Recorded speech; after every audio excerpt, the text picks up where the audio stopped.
ইংরেজি শব্দে টি এর পর ইউ আসলে টি এর পর ইউ আসলে টি এর উচ্চারণ চ হয়।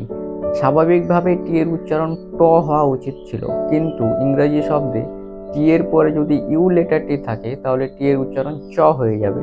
যেমন উদাহরণের দিকে দেখো, পিকচার, পিআইসি এর উচ্চারণ হয়ে থাকে পিক, পিআইসি পিক।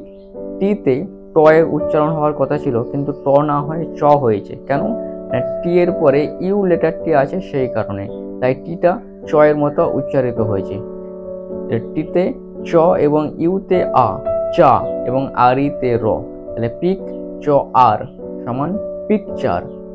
পিকচার মানে হলো ছবি, এবং এক্ষেত্রে আর ইতে র হয়েছে কেননা ইংরেজি শব্দে লাস্টে ই থাকলে সেটি সাইলেন্ট থাকে, ই লেটারটির কোনো উচ্চারণ হয় না, সেই কারণে আর ইতে র হয়েছে।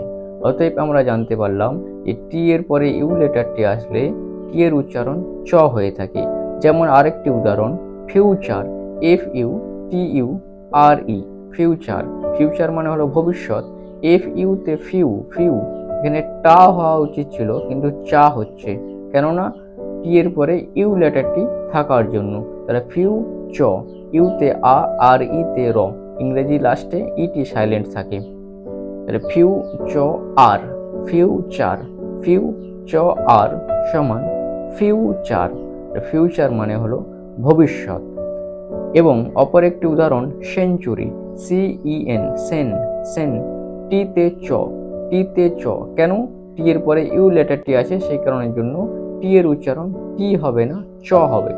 সেন চ, ইউতে উ, সেন চ উ আর ওয়াই রি, সেন চ উ রি সমান সেঞ্চুরি। সেঞ্চুরি মানে হলো শতাব্দী। সেন চ উ রি সমান সেঞ্চুরি। অতএব আমরা এটা দেখলাম যে সেঞ্চুরি, ফিউচার, নেচার, পিকচার এই সমস্ত ইংরেজি শব্দের যদি টি লেটারটির পরে ইউ আসে তাহলে টি এর উচ্চারণ চ এর মতো হয়ে থাকে, তখন টি এর উচ্চারণ আর স্বাভাবিক রূপ হিসাবে ট এর মতো হয় না। তাই ইংরেজি শব্দে টি এর পরে ইউ আসলে টি এর উচ্চারণ চ হয়।